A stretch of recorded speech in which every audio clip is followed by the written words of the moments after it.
Amid mounting frustration and the team's 2-7 record, Browns ownership may be preparing to clean house completely. Start walking into this room on the Giants interview, bro. No playbook. What's up, buddy? Morning. No playbook. Good, how are you? If they got a playbook, you bring the playbook with you to the meeting. And they are teaching him the plays. They not asking him from the jump what was wrong. Write down the 4 suffices for emotions that we talked about. Now go ahead and... That we talked about. This where it gets sticky with me, bro. They cut this right here. Ain't nowhere in the world you give Shedeur a playbook with installed that have errors on it, and Jackson Dart clearly on this tape right here does not have a playbook. You can't tell me there ain't no cameras in there and ain't nobody got no audio. The dude right here, he got fired. They said it was surprising. Why they fired him? They fired him because he was gonna tell the truth, or they fired him because he put out that anonymous scout talking about it was the worst interview process he ever had. You can see they did not do this for a dual Carter. It's the reason why you picking number 3. I'm telling you, boy, you don't go in no install on the player you really like. You don't go in there trying to trick him, bro. You trying to see what he knows, not what he. Recent reports indicate that the Haslam family, known in the NFL for making swift and tough decisions, may be getting ready to take the drastic action fans have been calling for over the past several weeks. That could include moving on from Kevin Stefanski, his coordinators, and possibly even the general manager. The team's continued refusal to play Shedeur Sanders, despite another round of disappointing and embarrassing offensive showings, has become the breaking point that might finally trigger a complete shakeup of the current regime. All right, I want you to look at this fucking play. How the fuck? Kevin Stefanski's press conferences have become must-watch television for all the wrong reasons. After yet another defeat, this one a 27-20 loss to the New York Jets.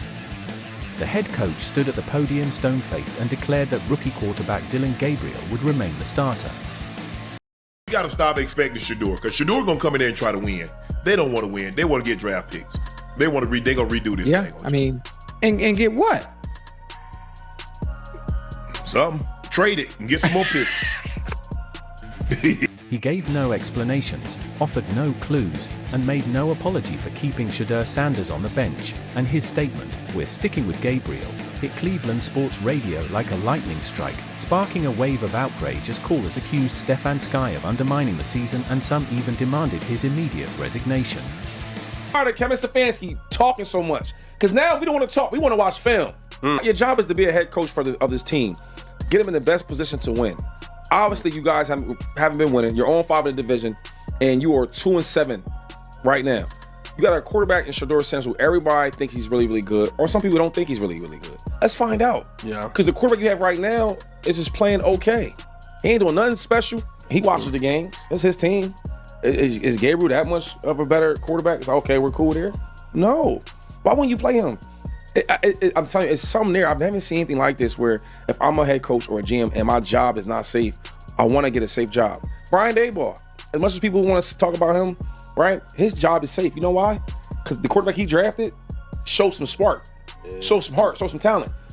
Kevin Stefanski appears increasingly at odds with the Browns organization as tensions rise over rookie quarterback Shedeur Sanders being kept on the bench, with ESPN Cleveland's Aaron Goldhammer suggesting Stefanski might prefer getting fired over giving Sanders meaningful snaps, a scenario reminiscent of the New York Giants' collapse under Brian Daboll, as the coach's stubbornness, questionable quarterback management, and a divided locker room have led to a broken offense, declining fan morale, and growing frustration from ownership, while Sanders, a highly touted prospect fresh off a stellar college career and pedigree as the son of Hall of Famer Deion Sanders, remained sidelined despite strong preseason performance and Gabriel's inconsistent play, igniting social media backlash, vocal former players, and local radio criticism.